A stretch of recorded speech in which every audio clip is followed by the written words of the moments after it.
भरपूर दिवस विश्रांती घेतल्यानंतर गेल्या काही दिवसात पावसाने चांगलीच हजेरी लावली होती. समुद्राच्या लाटा वाढल्यामुळे देखील मासेमारीसाठी होड्या जात नाहीयेत. पावसाचा आनंद घेण्यासाठी आम्ही निघालोय आमच्या छोट्याशा पावसाळी ट्रिपवर. आम्ही जाणार आहोत वेणेश्वर मार्गे हेदवीला. पूर्वी माहेरी असताना माझी पावसाळी ट्रिप म्हटली की छत्री घेऊन घराच्या आवारात पावसाचा आनंद घेत सगळीकडे हिंडत बसणं. पावसाळ्यात तुमचा आजूबाजूचा परिसर देखील नेहमीपेक्षा वेगळा आणि अधिकच सुंदर वाटायला लागतो.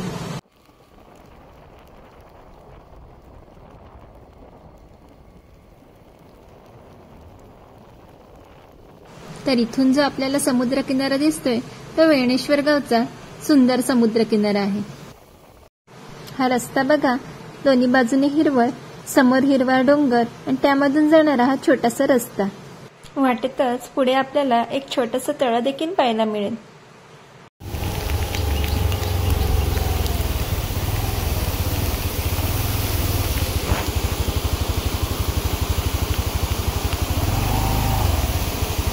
प्रत्येक ठिकाणचा निसर्ग हा सुंदरच असतो, फक्त आपल्याला तो पाहता आला पाहिजे.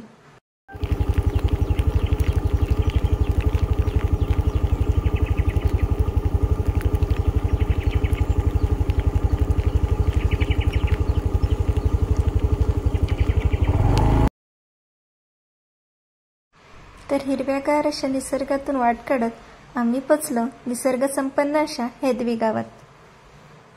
हे गाव प्रसिद्ध आहे ते इथल्या दशभुज लक्ष्मी गणेश मंदिरामुळे. हिरव्यागार जंगलात टेकडीवर सुंदर असे मंदिर बांधण्यात आलेले आहे. गर्द अशा आमराईतून मंदिरापर्यंत गाडीने जाता येऊ शकते. हा रस्ता खूपच सुंदर आणि निसर्ग संपन्न आहे.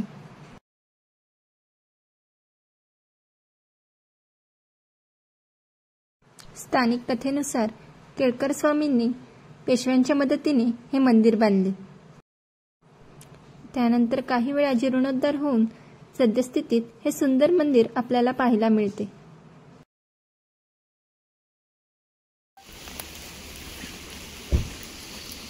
मंदिरात येण्यासाठी हा पायरी मार्ग देखील उपलब्ध आहे. मंदिराचा आजूबाजूचा परिसर हा खूपच शांत आणि आल्हाददायक आहे.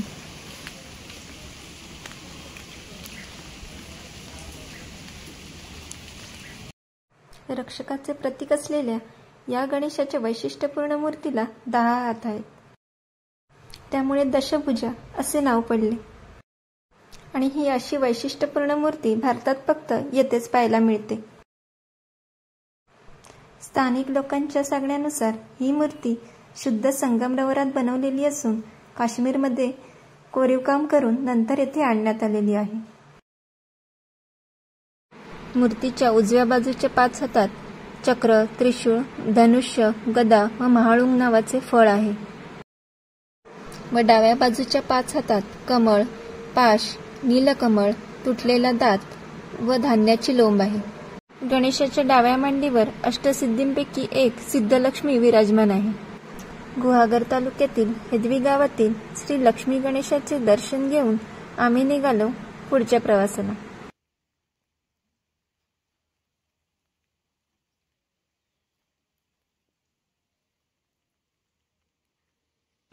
तर आम्ही गेलो हेदवी गावातच असलेल्या या स्वामी समर्थ मठात. स्वामींचा हा सुंदर मठ गणेश मंदिरापासून हाकेच्या अंतरावर आहे.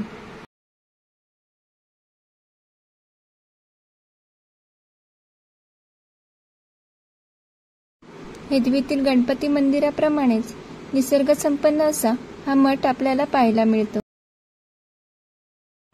मठात जाणाऱ्या रस्त्यावर अनेक झाडांची लागवड केलेली आहे.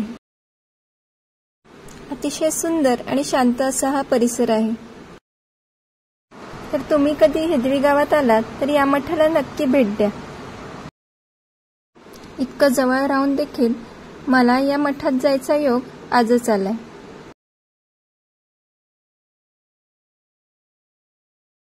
हा संपूर्ण परिसर खूपच स्वच्छ आणि नीटनेटका आहे.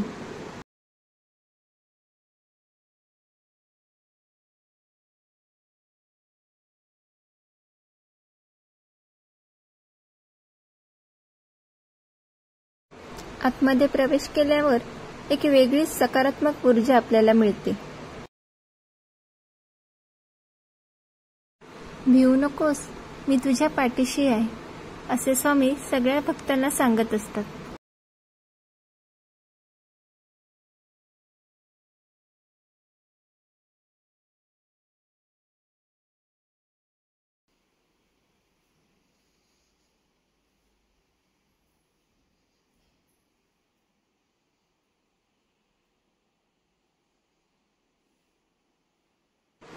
या आहेत स्वामींच्या पादुका.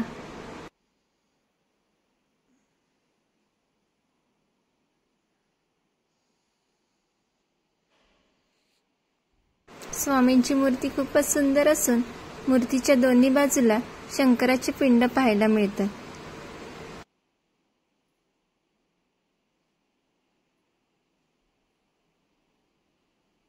दर्शन घेऊन आम्ही निघालोय परतीच्या प्रवासाला. येताना वाटेतच हे श्री नवलाई पाणीपुरी भेळ सेंटर दिसले. येथे चवदार व सर्वात महत्त्वाचं म्हणजे स्वच्छ असे पदार्थ खायला मिळाले. आणि बाहेर हा मस्त असा जोरदार पाऊस.